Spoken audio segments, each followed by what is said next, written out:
உலகத் தமிழ் ரசிகர்கள் அத்தனை பேருக்கும் என்னுடைய பணிவான வணக்கம். நான் செந்தில்குமார்.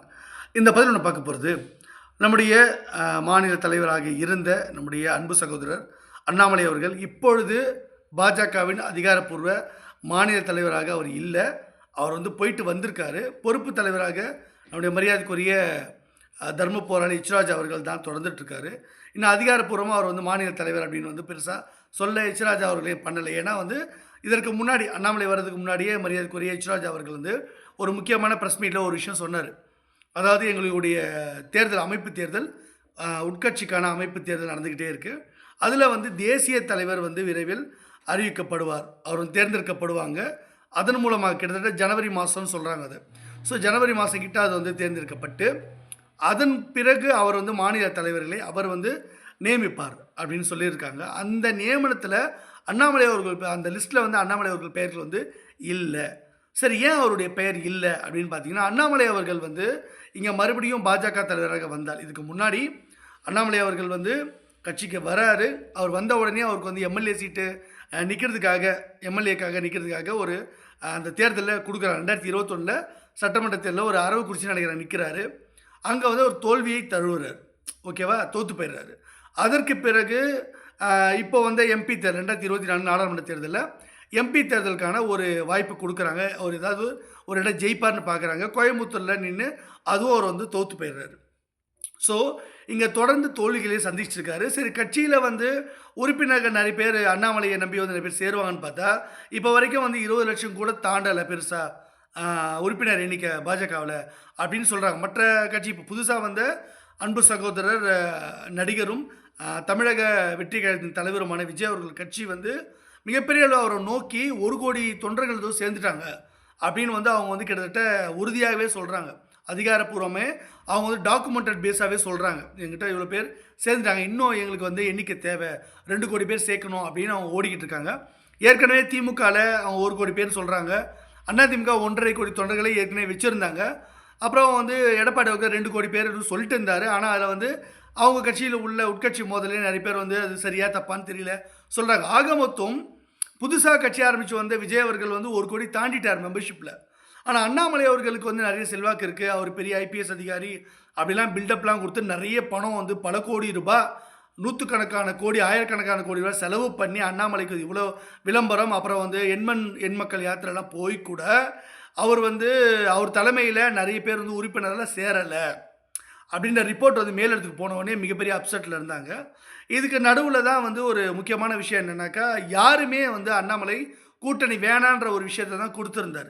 நம்ம தனிச்சே நிற்போம் பாஜக நாடாளுமன்ற தேர்தலில் அப்படின்னு விஷயம் சொல்லியிருந்தார். அது மேலிடத்துடைய விருப்பத்தின்படி தான் நான் பேசுகிறேன் அப்படின்ற மாதிரிலாம் அண்ணாமலை அவர்கள் பேசியிருந்தார். நான் தனிப்பட்ட முறையில் சொல்ல, மேலிடம் எனக்கு சொன்னதை தான் நான் செய்கிறேன்னு சொன்னார். ஆனால் கடைசி நேரத்தில் அமித்ஷா அவர்கள் ஒரு ஸ்டேட்மெண்ட் கொடுத்தாரு. நாங்கள் கமலாலய வாசல் திறந்தே இருக்கு, யார் வேணால் கூட்டணிக்கு கூட வரலாம் அப்படின்னு சொல்லியிருந்தார். அதன் அடிப்படையில் நான் நிறைய அரசியல் கட்சிகளுக்கு என்னுடைய மரியாதைக்குரிய குருநாதர் நடிகர் கமல்ஹாசன் அவருடைய மக்கள் நீதி மையமாக இருக்கட்டும், அப்புறம் மரியாதைக்குரிய ஐயா ராமதாஸ் ஐயா அவர்கள் இருக்கட்டும் அந்த கட்சி, அப்புறம் அந்நியார் தேமுதிகவுடைய பொதுச் செயலாளர் அந்நியார் பிரேமலதா அவர்களாக இருக்கட்டும், இன்னும் நிறைய கட்சிகளுக்கு பல்வேறு கட்சிகளுக்கு நான் கடிதம் அனுப்பியிருந்தேன். அமித்ஷா அவர்கள் ஒரு அழைப்பு கொடுக்குறாங்க, நீங்கள் அவங்களை சந்தித்து கூட்டணி பேச்சுவார்த்தை பண்ணுங்கன்ட்டு.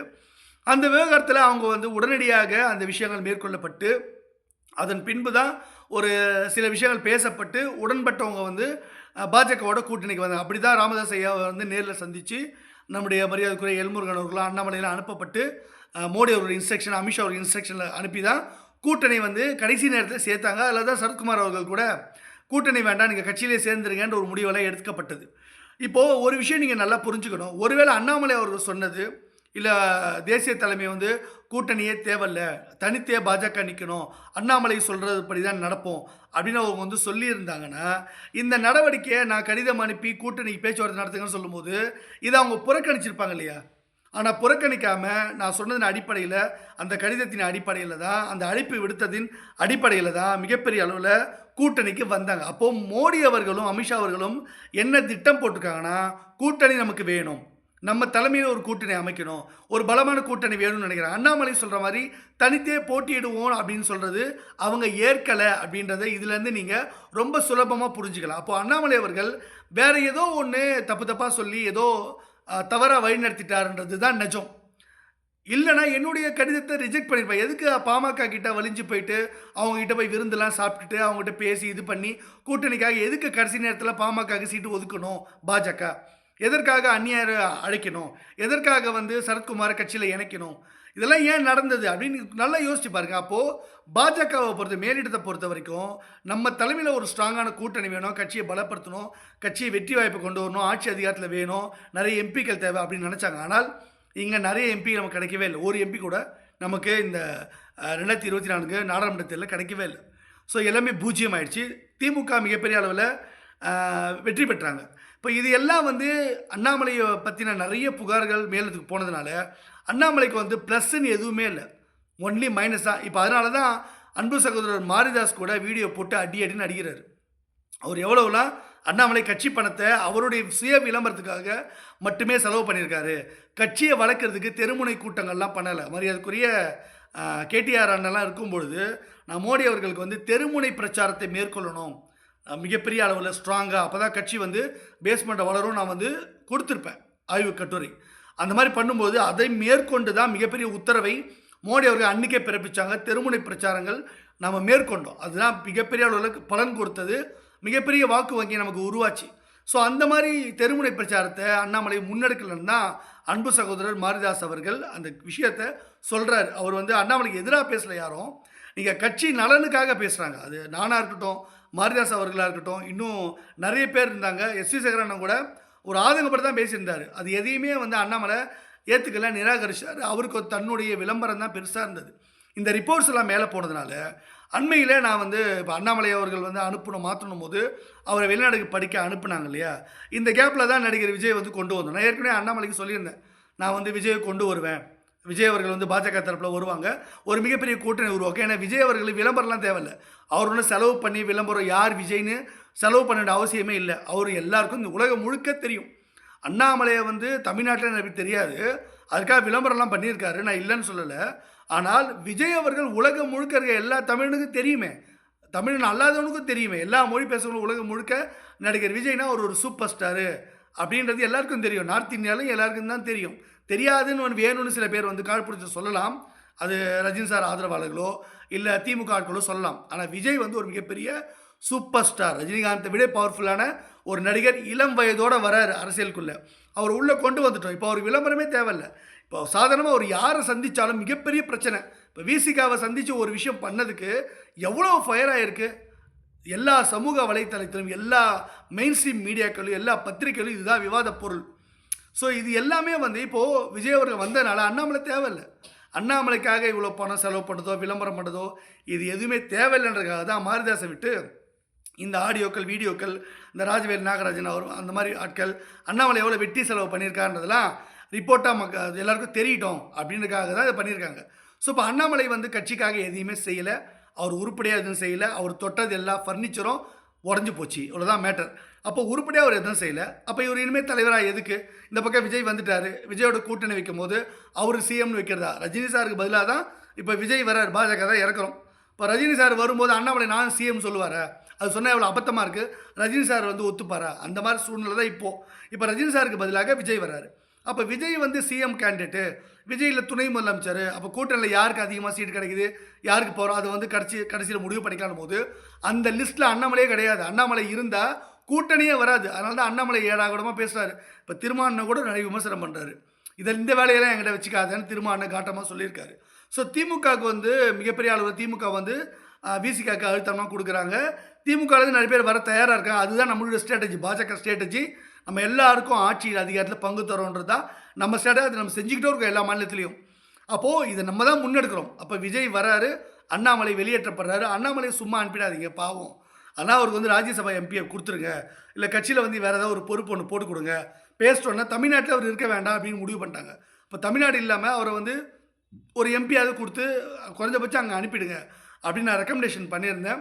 அதற்கு பதிலாக அண்ணாமலைக்கு பதிலாக ஒரு முக்கியமான ஒரு நிர்வாகியை வந்து ரொம்ப வருஷமாக கட்சியிலே இருக்காங்க, ரொம்ப திறமையானவங்க, எல்லாரோடையும் இணக்கமா இருக்கக்கூடியவங்க, ரொம்ப அமைதியானவங்க, பொறுப்போட நடந்துக்கிறவங்க, பொறுமையாவும் நடந்துப்பாங்க, விட்டு குடுத்து போவாங்க. எல்லா அரசியல் கட்சி தலைவர்களோடையும் அவங்களுக்கு நல்ல நட்பு இருக்கு. யார வேணாலும், எப்போ வேணாலும், எந்த நேரத்தில வேணாலும் உடனடியா கட்சியோட நலன் கருதி சந்திப்பாங்க. உங்க பதவிய விட்டு குடுன்னா விட்டு குடுப்பாங்க. இந்த தொகுதிய விட்டு குடுன்னா விட்டு குடுப்பாங்க. நீங்க வந்து இந்த பதவி விட்டு குடுன்னா விட்டு குடுப்பாங்க. அப்படிப்பட்ட இணக்கமா போகக்கூடிய ஒரு நபர் தான் இப்ப நான் ரெக்கமெண்டேஷன் பண்ணியிருக்கேன். அது யாருன்றத இப்ப நான் சொல்ல விரும்பல. நான் வந்து ஆதாரப்பூர்வமா கடிதம் அனுப்பிச்சு தான் பேசுறேன். ஸோ அத வந்து ஏத்து தான் இப்ப மோடி அவர்கள் வந்து அமித்ஷா அவர்களும் முடிவு பண்ணியிருக்காங்க. ஸோ அண்ணாமலை அவர்கள் இப்ப டெம்பரவரி தான். ஸோ அதனால அண்ணாமலை அவர்களுக்கு நம்ம கட்சிக்காக வேலை செஞ்சிருக்க ஏதோ ஒரு சின்ன பிள்ளை தெரியாம ஏதோ ஒரு வேகத்தில பண்ணியிருப்பாரு. தவறு பண்ணது மனித இயல்பு தான். அவர் வந்து தண்டிச்சிடாதீங்க. ஏதாவது ஒரு ராஜ்யசபா எம்பியாவது குடுங்க. எப்படி வந்து மரியாதைக்குரிய என்னுடைய குருநாதர் கமலஹாசன் அவர்களுக்கு நான் எப்படி எம்பிக்கு வந்து ரெக்கமெண்டேஷன் குடுத்துருக்கணும் கடிதம் மேலிடத்தில. சில முக்கியமான தலைவர்கிட்டயும் சொல்லி நீங்க அவருக்கு குடுங்க அப்படின்னு சொல்லியிருக்கணும். அதே மாரி தான் இப்ப அண்ணாமலைக்கும் நான் வந்து ரெக்கமெண்ட் பண்ணியிருக்கேன். ஸோ அதனால கண்டிப்பாக அண்ணாமலைக்கு வந்து ஒரு ராஜ்யசபா எம்பி ஏதாவது குடுத்து கொஞ்சம் கௌரவிப்பாங்க அப்படின்னு நான் நினைக்கிறேன். ஒருவேளை மோடி அவர்கள் முடியாது அப்படின்னு சொன்னா, மறுபடியும் அண்ணாமலை என்கிட்ட வந்து கேட்டாக்கா, நான் ஏதாவது ஒரு காரணம் சொல்லி எப்படியாவது ஒண்ணு பேசி கீசி அவர மோடி அவர சமாதானம் பண்ணி, அண்ணாமலைட்ட ஒரு கடிதம் எழுதி வாங்கிட்டு, எந்த தவறான விஷயமும் கட்சிக்கு எதிரா நடக்க மாட்டேன். நான் வந்து தவறான விஷயம் பண்ண மாட்டேன். கட்சி வளர்க்கறது தான் என்னோட நோக்கம். என்னோட சுயநலம் முக்கியம் இல்ல.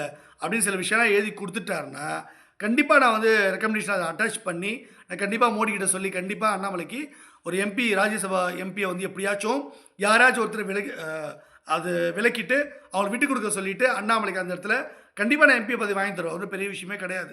அது வந்து அவர் வந்து கரெக்ட்டா அது இறங்கி வரணும். அவர் வந்து வீம்பு பிடிச்சாரு அப்படின்னா அது கஷ்டம் தான். அப்புறம் மோடி வந்து அவரு இது பண்ணிட்டா, நீங்க மாநில தலைவர் பதவியும் இல்லாம, எம்பி பதவியும் இல்லாம, அண்ணாமலை அதுக்கப்புறம் அரசியல் வாழ்க்கை கேள்விக்குறியாயிடும். அவர் யாரும் சேர்த்துக்க மாட்டாங்க மேக்ஸிமம்.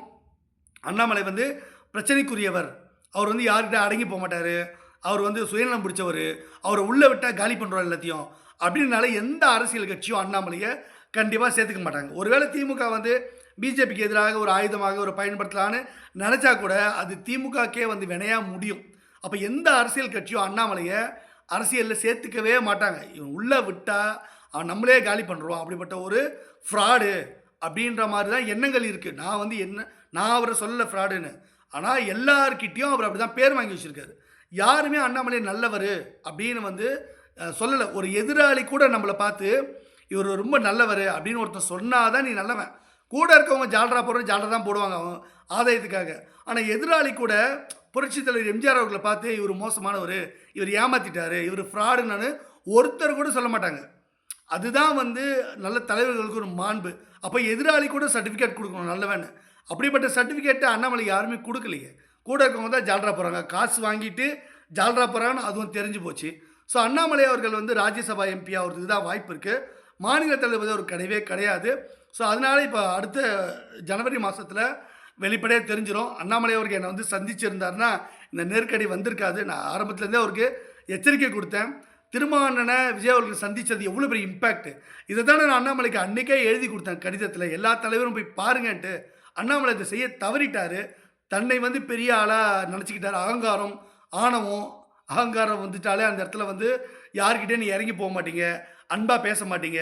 யாருமே தேவையில்ல. சுயநலம் ஒரு இடத்துல வந்துட்டா, நீங்க யாருக்குமே வந்து எதுவும் செய்ய மாட்டீங்க. அப்போ உங்கள பத்தின எண்ணம் மட்டும் தான் இருக்குமே தவிர, மத்தவங்களுடைய உணர்வுகள் உங்களுக்கு புரியாது. அப்ப அண்ணாமலை அவர்கள் நான் சொன்னத வந்து பண்ணியிருந்தாருன்னா, இன்னைக்கு எவ்வளோ பெரிய தலைவரா இருப்பாரு. எல்லாரும் பாராட்டியிருப்பாங்க. அண்ணன் திருமா அவர்களே அண்ணாமலைய ரொம்ப பாராட்டியிருப்பாரு. அவர் வந்து தம்பி இணக்கமானவரு, ரொம்ப அப்படிலாம் பாராட்டியிருப்பாங்க. திமுக கூட பாராட்டியிருப்பாங்க. ஒரு நட்பு வட்டாரத்த நம்ம ஏற்படுத்தணும். அரசியல், கொள்கை ரீதியா நம்ம சண்டை போடுறோம். மக்களுக்காக களத்தில நிக்கிறோன்றது வேற. தனிப்பட்ட முறையில நமக்கும் திமுகவுக்கும் என்ன சண்டை இருக்கு? ஸ்டாலின் அவர்களுக்கும். அவரும் ஒரு கட்சி தலைவர், நம்மளும் ஒரு கட்சி தலைவரா இருக்கோம். அப்படின்னும்போது நம்ம வந்து இணக்கமா போகணும். அரசியல்ல நிரந்தர எதிரி அல்ல, நண்பன் அல்ல. இப்போ மக்களுக்காக அவங்க வந்து மக்கள் விஷயத்துக்காக நம்ம முன்னாடி நிக்கிறோம். அவங்கள விமர்சனம் பண்றோம். எல்லாம் பண்றோம். ஆனா தனிப்பட்ட முறையில அவங்கள சண்டை போடுறதுன்றது தவறு. அது நாகரிகம் இல்ல. ஸோ மக்களுக்காக அவங்க தப்பு பண்ணும்போது, ஊழல் பண்ணும்போது, அதற்காக சட்ட ரீதியா போராடுறது, தண்டனை வாங்குறது இதெல்லாம் கிளியரா நம்ம இருக்கணும். அரசியல பிரிச்சு தெரிஞ்சு வச்சுக்கணும். தனிப்பட்ட வாழ்க்கை வேற, அரசியல் வாழ்க்கை வேற, பொது வாழ்க்கை வேற. யார்கிட்ட எப்படி நடந்துக்கணும், யார்கிட்ட கோபப்படணும், யார்கிட்ட கோபப்படக்கூடாது, யார்கிட்ட அன்பா இருக்கணும், யார வந்து நம்ம கூட வச்சுக்கணும், கூட்டணியை எப்படி பத்திரமா வச்சுக்கிறது, இதெல்லாம் வந்து நம்ம வந்து அடிப்படை விஷயம் அரசியல்ல. இது எதுவுமே தெரியாது அண்ணாமலை இருந்தால், பாஜக தமிழ்நாட்டில உருப்படாது அப்படின்றது எதிர்க்கட்சிகளும் கூட்டணி கட்சிகளும் மேலிடத்துல ரிப்போர்ட் கொடுத்துருக்காங்க. அதனால அண்ணாமலை வேணான்னு எல்லாருமே சொல்றாங்க. அண்ணாமலை வேணும்னு கூட இருக்கவங்களே சொல்றதில்ல. திருச்சி சூர்யா எவ்வளோ இதுவா இருந்தாரு. அவரே அண்ணாமலை வேணான்றாருங்க. அவரே அண்ணாமலைய பார்த்து ஃப்ராடு, சுயநலவாதி, அவருடைய இதுக்காக யார் வேணாலும் அவர் வந்து பலி கொடுப்பாரு அப்படிலாம் பேசுறாரு. அப்போ இதுக்கு மேல என்ன உங்களுக்கு சாட்சி வேணும்? கை பிடுங்க கண்ணாடி தேவையா? ஸோ அதனால அண்ணாமலைய வந்து எல்லாரும் புறக்கணிச்சுட்டாங்க. அண்ணாமலை இன்றளவும் நான் யாரா இருந்தாலும் எந்த தப்பு பண்ணாலும் அவங்கள வந்து மன்னிச்சு, சரி மன்னிக்கக்கூடிய தப்புன்னா மன்னிச்சுருவோம் நம்ம. தண்டிக்கக்கூடிய விஷயமா இருந்தா, அது தண்டனை சட்டப்படி குடுத்து தான் ஆகணும். அது நம்ம எதுவும் பண்ண முடியாது. அப்போ மன்னிக்கக்கூடிய விஷயமா இருந்தா, அவங்ககிட்ட இருக்க ப்ளஸ் எல்லாம் பார்த்துட்டு, அவங்களுக்கு மன்னிப்பு குடுத்து, அவங்களுக்கு எப்படியாச்சும் வந்து ஒரு பதவி குடுத்து, அழகு பார்க்கணும். எல்லாரையும் கைவிட்றக்கூடாது அப்படின்ற எண்ணம் எனக்கு உண்டு. நான் யாரையும் புறக்கணிக்க மாட்டேன், அரவணைச்சுப்பேன். அந்த வகையில அண்ணாமலை அவர்கள் என்ன சந்திச்சாருன்னா, கண்டிப்பா அண்ணாமலைக்கு நான் உதவி செய்ய தான் போறேன். அது ஒண்ணும் பெரிய விஷயம் இல்ல. நான் சொன்ன மோடி அவர்கள் கன்சிடர் பண்ணுவார் கண்டிப்பா. அப்படி சொல்லி தான் அண்ணாமலையும் கொண்டு வந்திருக்கோம். அப்படிப்பட்ட இது விட்டுருவாங்களா? நான் விட்டுருவோமா? நான் யாரையும் விட மாட்டேன். கட்சியிலேருந்து யாரும் போகக்கூடாது. மறுபடியும் இங்கேருந்து பிரிஞ்சு போனவங்கள மறுபடியும் நம்ம கட்சிக்குள்ள கொண்டு வரத நான் முயற்சி எடுப்பேன். அதனால வந்து புது தலைவர் வந்தபோது கண்டிப்பாக அது நடக்கும். அண்ணாமலையை வந்து புறக்கணிக்காமல், அண்ணாமலைக்கு ஒரு வாய்ப்பை நான் ஏற்படுத்தி குடுப்பேன். அதனால ராஜ்யசபா எம்பின்றது அது நான் வாங்கி குடுத்துருவேன். ஒண்ணும் பிரச்சனை இல்ல. அதுக்காக பணம்லாம் வரணும், செலவு பண்ண அவசியம் இல்ல. அவரும் கட்சிக்காக உழைச்சிருக்காரு. என்ன ரொம்ப சுயநலமா போயிட்டாரு. அவ்வளவுதான். அது பண்படுத்தியிருந்தா ஒரு காட்டாற்று வெள்ளம் மாரி போயிட்டாரு. அது ஒரு நல்ல ஒரு ஆறா போயிருந்தா, அது வந்து விவசாயத்துக்கு பயன்படுத்தியிருக்கும். நெறைய மக்களுடைய தாகத்தை தீர்த்திருக்கும். அவ்வளவுதான். காட்டாற போய் வெறும் கடல்ல கலக்கிறதுனால யாருக்கு என்ன பிரயோஜனம்? ஸோ இதுதான் அந்த விஷயம். ஸோ அண்ணாமலைக்கு ராஜ்யசபா எம்பி கிடைக்க தான் வாய்ப்பு இருக்கு. அத வந்து நான் ரெக்கமெண்டேஷன் பண்ணுவேன். கவலைப்படாதீங்க. இந்த பதிவு உங்களுக்கு பிடிச்சிருந்தா சேனல் லைக் பண்ணுங்க, ஷேர் பண்ணுங்க, சப்ஸ்கிரைப் பண்ணுங்க. Thank you. ஜெய் ஹிந்த்.